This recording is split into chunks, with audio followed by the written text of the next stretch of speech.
thank you very much for joining me today, James. Really looking forward to us having a bit more of a discussion about PSB and finding out a bit more about it, but also about how it can be really relevant for Ashford Prep School. So if you don't mind by starting, for those that don't know, what is PSB in a nutshell? Yeah, thanks, Nick. Pleasure to be here. PSB, Pre-Senior Baccalaureate, in a nutshell, it's a framework which enables schools to balance the varying needs of subject learning, subject knowledge, in a way that develops individuals so that they really understand clearly how they learn. I think our focus has always been on saying to schools, you're all independent, you're all individual, but by pulling together within a framework and by focusing on those skills that enable children to learn effectively at higher levels, we can really get the best for them in every way. Super, thank you. Can I ask you, so it's great for us to feel we've got a framework, but how did you find out about our framework? Yeah, it's really interesting. See, I don't know whether it was right from the the very start, because you started with just sort of 4 schools, didn't you? And it's grown over time. But I feel like I've been a sort of a follower of PSB in the background for some time now. I mean, I've always been a really of the absolute firm belief that education is far more than just exams. Of course, exams are important, but education has to be so much more than exams, and so much more than simply the acquisition of knowledge. So as such, I feel like I've been following the steady growth of PSB from its I think its early stages. But for me, it was really upon starting at Ashford Prep this academic year as the head of prep that I really felt I was part of a school that was in a position and really ready to embrace the PSB framework.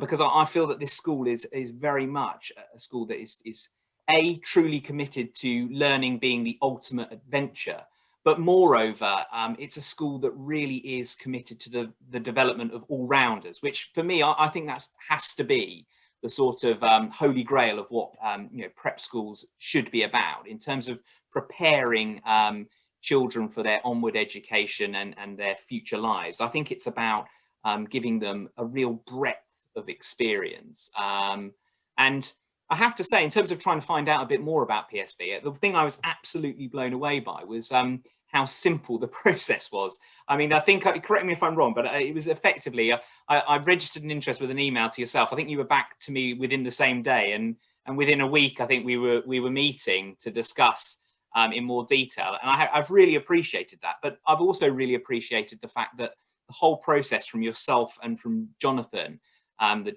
Director of Education, has been very much one that has been quite personalised to Ashford Prep. And you said earlier about the PSB being a framework which enables schools to very much be individual in their approach. So I have felt that the whole way. And I think that's what's quite exciting about it, is that I feel like we are joining a group of schools that are like-minded in what they're trying to achieve, but are given the freedom and flexibility to do it in a way that best suits their school and their school community. So yeah, really excited. Well, I think that's very heartening. We're a small organisation. We deal with people in a very personal way, and we want to feel that we are able to respond quickly to what people want to hear about us and learn about us. We're also very lucky in that we have a group of schools that are like-minded. And so we can say, Nick's got an interest in the PSB, can you chat about it with him? And they're very willing to do that. In fact, they're very proud of that. And I suppose that brings me on to a sort of associate thing, which is we depend utterly on collegiality, on our schools sharing their good ideas, on actually really working hard together to make sure that the best outcomes are available. And I just wonder, when you chatted to people, when you chatted to Jonathan and me, did that sense of collegiality come through? Very much so. And I think what helped was sort of being immediately put in touch or linking it with other like-minded people. So you sort of very quickly put me in touch with Mike Crossley at Taverham and Langley Prep, and I knew Mike from a previous where I worked before, and it was really useful to just hear not only from people who were representing PSB as the sort of board of PSB, because in some way you would expect a certain response there, but actually to hear from a head who had brought the PSB into their school, and ultimately a school that I knew quite a lot about, and to hear them talking about how it has really positively impacted on their school community was really helpful. So I think I felt that degree of collegiality immediately. But also, I think for me, that's one of the things that's most exciting about it, because we're a school that is part of United Learning, so I already have that network there. We are also a school that is part of IAPS, so we're part of District 2. So you could think, well, is there really a need for joining another group? And I would argue absolutely yes, because the more opportunities for people at all different stages in the school, in terms of, this isn't just about school leadership having a greater network, but for me, it's most important that teachers have a network of other professionals that they can share ideas with and can ask questions of. And I think that's probably never been more important than it has at the moment. That degree of community and collegiality between professionals has been really, I think, put into quite sharp sort of perspective and contrast in the recent times where we've all been working online. But I also think that in a sort of post-pandemic landscape, it will also be incredibly important. In fact, arguably even more so as we look to make the most of those sort of newfound freedoms that we're all looking forward to. Being able to really sort of make great strides forward, and I believe being able to kind of draw upon the experiences and ideas of other people, other like-minded individuals, it is really useful. And as a school with a fine tradition and a fine history, but also a very much a forward-thinking nature, I'm quite excited about the ability to kind of learn from others, and indeed, and whilst doing that, challenge them and what they're doing in their schools. I think that sort of network is absolutely invaluable. I think that's very true. I mean, what we found during the last year is, because we've always had meetings to cover all aspects of education, that we were able to roll those out to being completely remote. We always used to have a remote element to them. And so we were able to keep in touch with people, and for people to keep in touch with each other. And certainly attending those meetings, you could see teachers enjoying the opportunity to have a conversation, which they hadn't been able to do at all.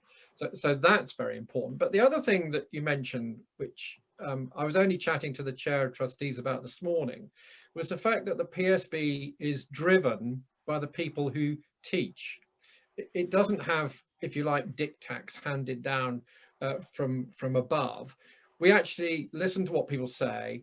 We interpret what we think that is going to do for the PSB and for the framework, and we discuss it with colleagues. We go through that process of working from the bottom up, so that when we introduce initiatives, they've been trialed in schools, they've been trialed within groups. And I think that just makes it a lot more powerful, and it links into this whole idea of ensuring that when you come along to PSB meeting, you're meeting like-minded people, you'll have plenty to take away from it, and you'll be able to access all these ideas later through all the hub opportunities that we have. So I think that collegiality, that's really important to us. And I have to say, even though I've only sort of dipped into it so far, but having looked at initially at a range of resources and supporting materials and guidance documents that are available on the hub, that is something that I think is quite exciting, again, because whilst we very much at Ashford try to put our own stamp on things, and we want to do things in a way that works for our schools, I don't believe in just sort of taking something off the peg if it doesn't fit. But at the same time, the ability to actually look at what other schools are doing and to adapt it and to sort of I suppose improve it for your school, I think is quite useful. Yeah, I mean, I think you know, a very good example of that, because we work with senior schools a lot to make sure that what we're doing is appropriate. The chap who does the philosophy for us from senior schools actually runs yoga at Abingdon School, and you will note on the hub we have a yoga page, and he said, you know, this is a good thing for people to be able to access. And so I hope that staff actually have got on there over the last few months and maybe had a look at it and thought, yeah, this is something that'll be quite good for my well-being and worthwhile. So, you know, it doesn't just cover English, maths and science, as you mentioned, with Ashford being a broad school. It covers the whole gamut, really.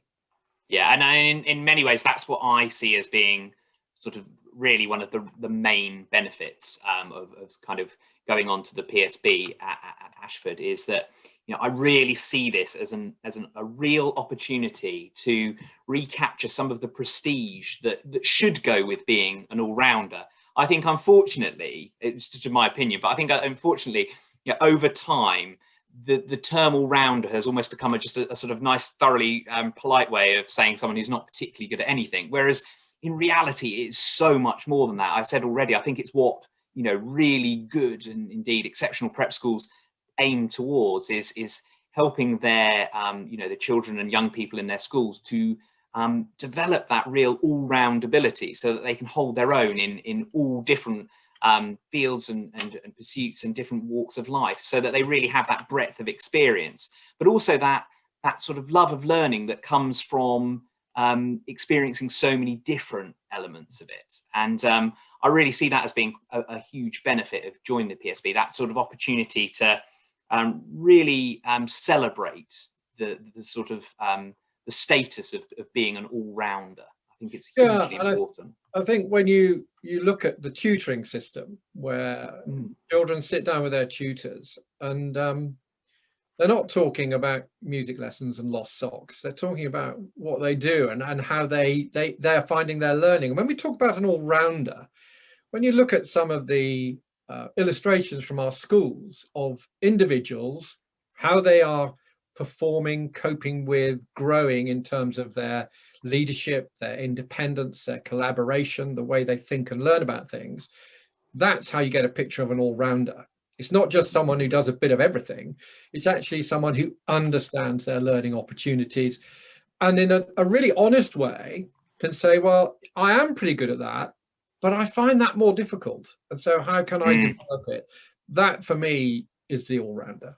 Yeah, and I think that's the quite exciting thing about that sort of degree of, you mentioned it within the tutorial, but also within, it's my understanding, that within the sort of assessment framework itself, that it very much promotes that degree of metacognition, where children are very much taking an honest look at, you know, those skills and those values and those attributes that can go across different subject areas as well. That sort of degree of, you know, transferable skills and really trying to take an honest look at where they are with that, but also how that can impact on other areas of their education. I think that's quite exciting.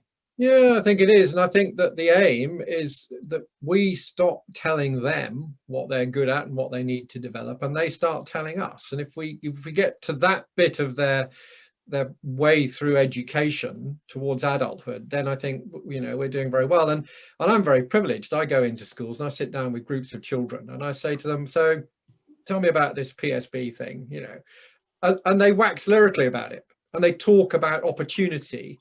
They talk about understanding things better. They talk about the fact that it's not just that you are exceptionally talented in one area, but that you are rewarded and recognized for the fact that you work at it, that you develop your skills. It's a very mature understanding, and I find that very impressive. Absolutely, absolutely. So we talked there a little bit about how this, you know, the framework helps, you know, promote this kind of this necessary progression in skills and values alongside knowledge. But I'm interested to sort of see what you think, and, you know, how do you see the relationship between skills and knowledge in education? Because they're often painted as being, you know, the opposite ends of something, and that, you know, unfortunately, education debates often seem to fall to this binary nature of you're either pro skills or you're pro knowledge. But I'd be interested to hear what you think about that. Well, I think I would categorize that as lazy thinking. It's quite easy to go to one end of either scale, and our belief is perfectly straightforward. They're complementary. You need a good knowledge base. You can't operate without that. It's got to be appropriate. You need to develop subject skills. We talk to heads of science at senior schools, and they say, you know, too often we're getting children who have a lot of scientific knowledge, but they can't apply them. We want a blend of appropriateness of knowledge and subject skills, and then interwoven with all of that, what we call the core skills, so that you have the personal attributes to make best knowledge of the subject knowledge you've got and the subject skills you've developed. So it's not simple enough just to say, well, you've got to have good core skills or you've got to have lots of knowledge. One of the first conferences we ran, we didn't ask any educationalists to come and speak. We got people from industry, and we said to them, tell us what you want from young people. And without exception, they said, we want young people who can communicate, who can work independently, who can understand how they can develop what we do. And they said, what we don't want are people who are just laden with one particular area. Now that's a very good example, because they weren't saying we don't need knowledge. They're saying, of course we need knowledge, but it's got to be complemented with strong skills. So it's a blend, Nick. And like all of these things, the easy answer is to go to one end of the spectrum. It's not the answer. No. And yeah, and it's absolute music to my ears. I couldn't agree more. But at the same time, I suppose the interesting thing there, when you're mentioning about what the leaders in industry were saying, some of those things could also be possibly categorized under the umbrella of character as well. So where does that kind of fit into it? Because character is often sort of, again, it's something that seems to be discussed a great deal in terms of, you know, character education. But obviously how that actually manifests itself in schools can be quite different. Yeah, I mean, I think we have a better opportunity to make sure that that whole aspect of character education is fully recognized and fully understood when you are developing a broad understanding of the educational needs of children. So when you put together that their need for knowledge, their need for subject skills, and marry that up with core skills, you then begin to access that whole character element far more powerfully. And the fact that we say very clearly that children will develop best when they're discussing these things with their tutors gives that opportunity for character education to become a powerful component of what schools are doing. And I think people are aware of that much more than they were even 5 years ago, to be honest. Yeah. You know, I think that's really come to the fore, and I think it's something we continue to develop. It's different in different schools, the way they approach it, but it's a powerful component. Yeah, and I would argue, I think you're quite right. It has come a long way, I think, in the last few years. But moreover, I think that it may well be one of the silver linings that come out of this incredibly challenging time that we have all experienced. That I think the last 12 months will have not only made people think again about the sort of skills and the sort of knowledge that children and young people need, but I definitely think it will have made them really think very carefully about values and about the mindsets and attitudes that young people need, because they are so integral to how children, young people, and indeed adults deal with an ever-changing landscape. How they face up to a challenge and how they face up to new and unknown circumstances. I think it makes a huge difference, and I think I'm hopeful that when we emerge out of all of this, that actually that will retain an important place in education across the country, I hope. Yeah, and we developed through our schools a wellbeing grid, which taps into all of this. And we have a day for it, for teachers. Come along, let's talk about how you manage that. And it's going to be a real focus for us as we emerge out of lockdown. It's another good example of it coming from schools, not from the organisation. This is what works.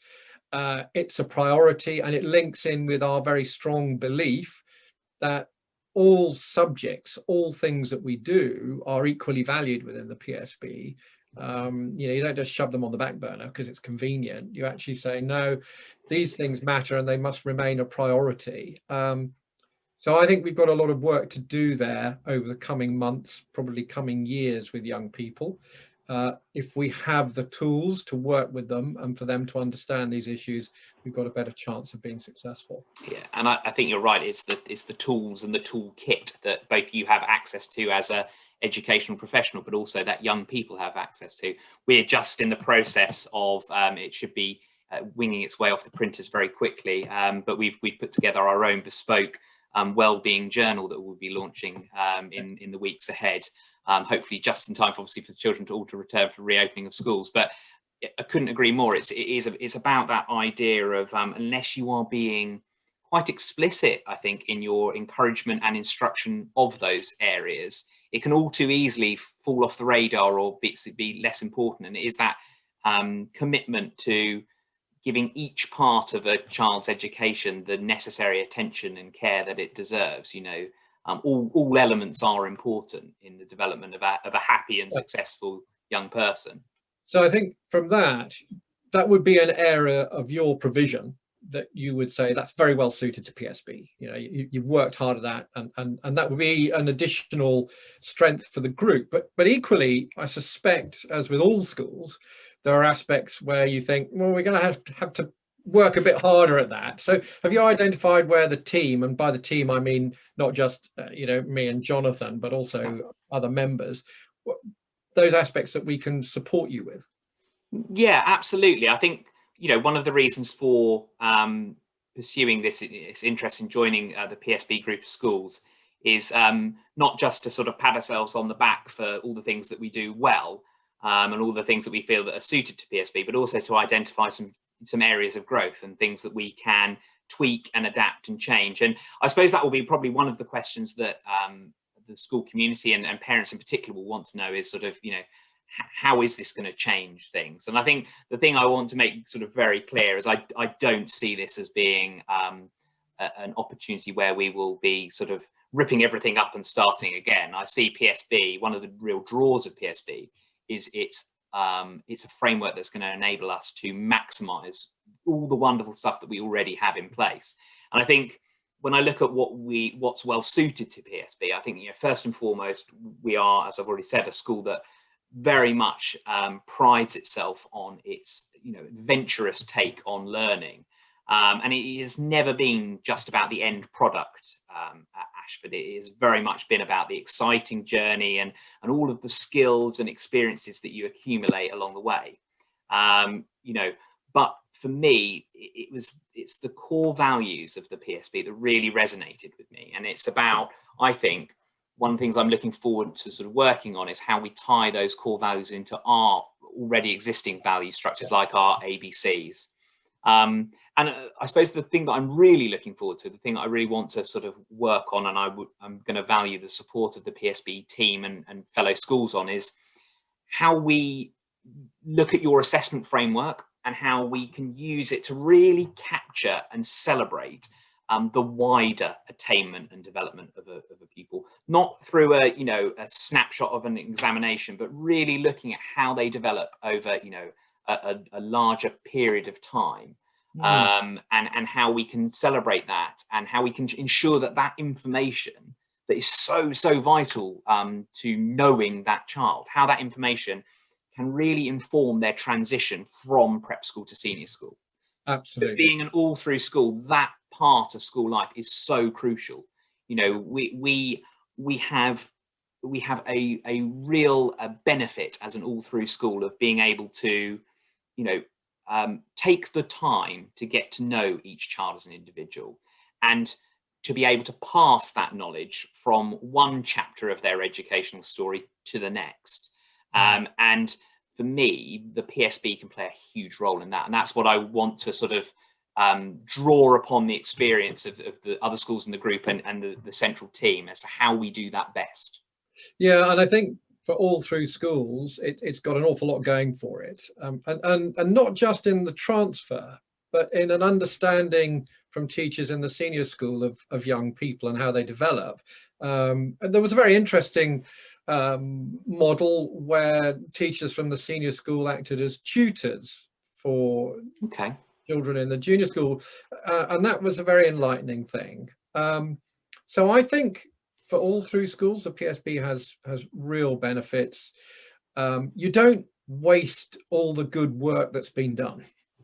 You know, that's so easy, isn't it? Yeah. Children progress, but how they have progressed, how their strengths have developed is not fully understood often, because there's a snapshot that then gets behind. Whereas with the PSB, you've got this wonderful record and understanding of a child, and that individual can really be fostered as they move through, you know, the really challenging and exciting years they've got ahead of them in senior school.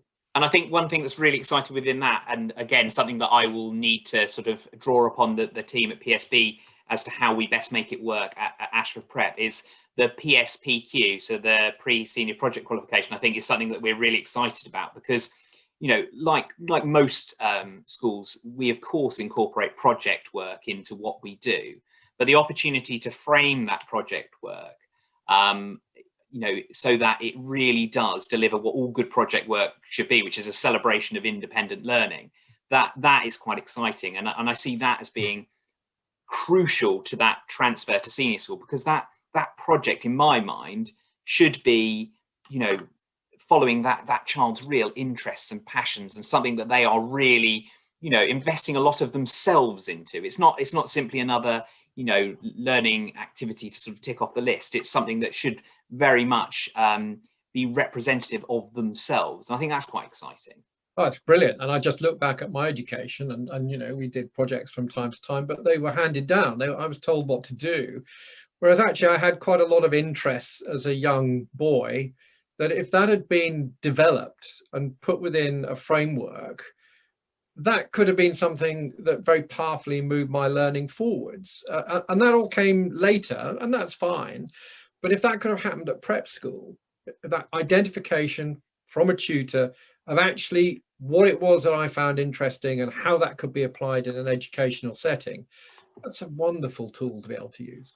Yeah, and it's that tutor interaction, as you've sort of touched on a few times, because, you know, the role of school and the people that work within a school is not simply to support. Of course, it is to support children, but I always view it as you know, being best done through appropriate challenge. And for me, within that pspq, and indeed learning in general, it's about, you know, tutors and teachers playing an active role in challenging and just getting children to think that little bit more. You know, as much as we want to support children, we also want to help them get stuck at times, and to, you know, to question their thinking and what they've got in place, so that you really don't just get that surface level of understanding, but you really start to generate a real depth.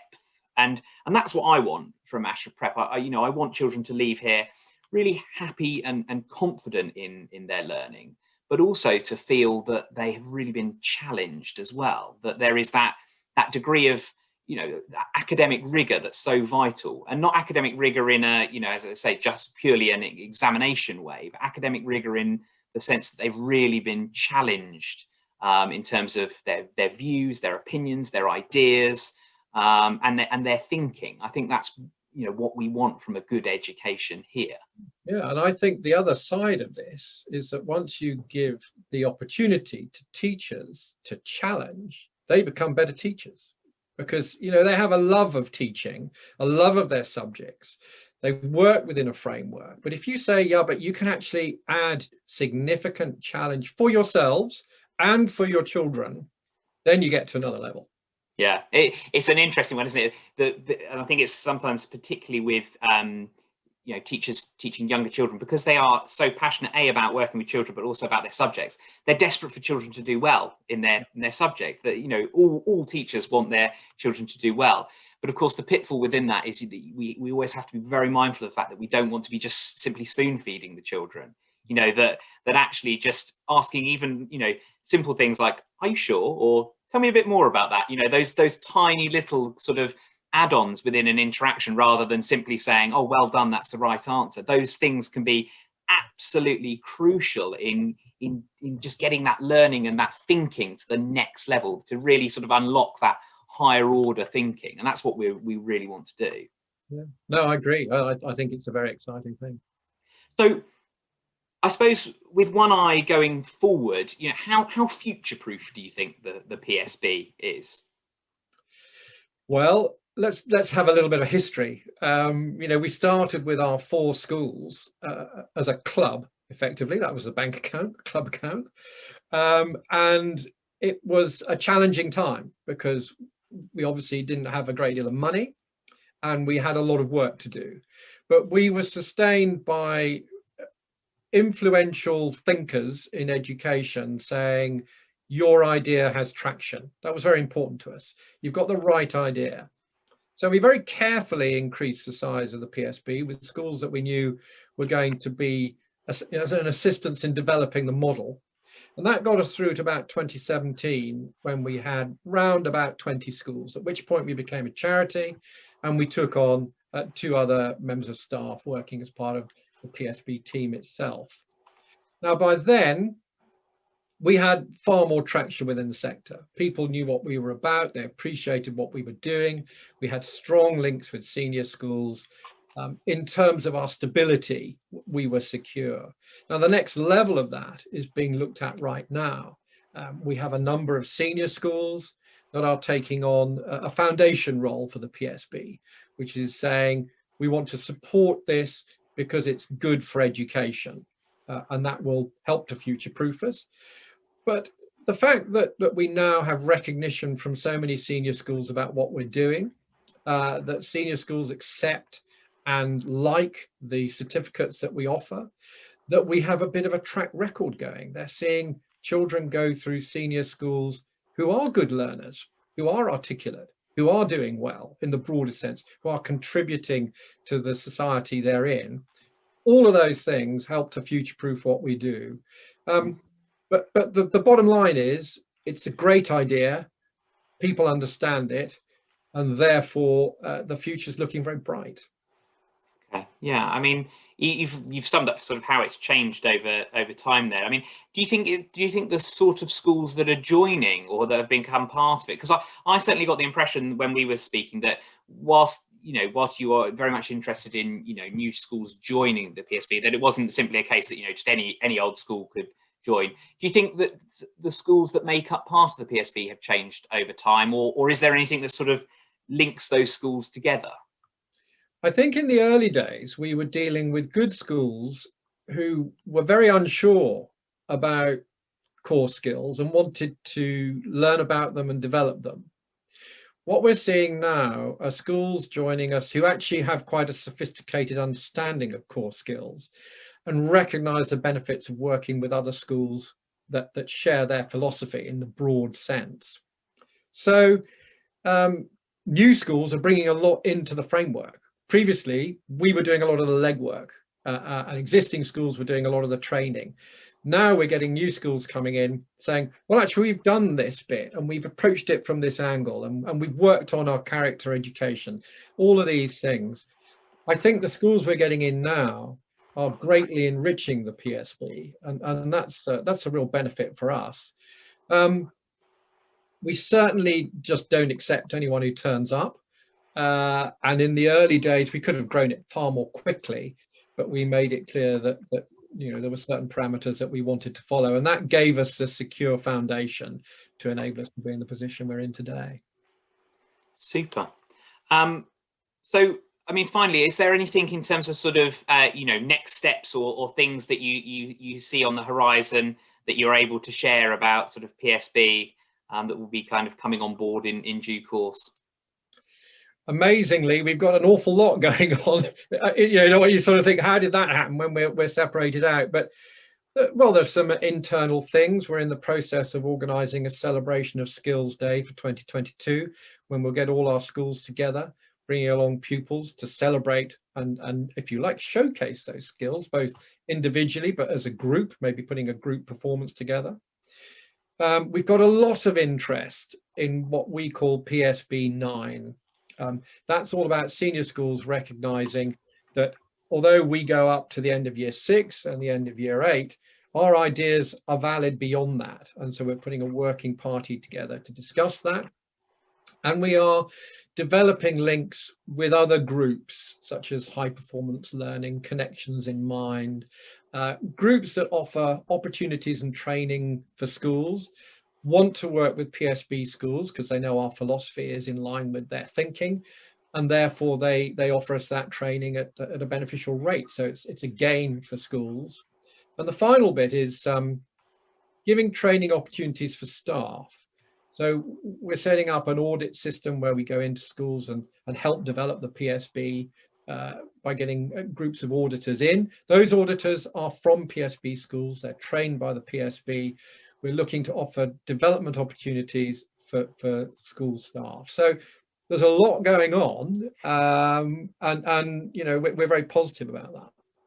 Super.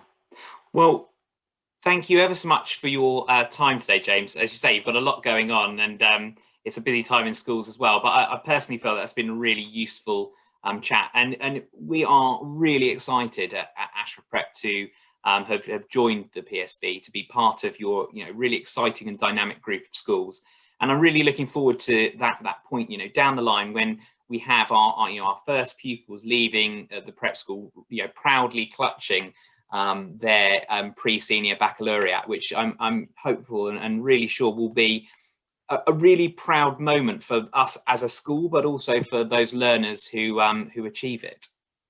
Well, it's something that my heads talk about, and they say, this culmination of the life and cycle of time in a prep school that is celebrated with this certificate covering everything they've done is something that the children are very proud of, that parents really appreciate, but crucially that schools can celebrate, that when children move on, they're celebrating a really positive experience. Right, well, thank you very much, James, and we'll speak soon. Absolutely, very good to chat, Nick. Goodbye for now. Thanks, bye.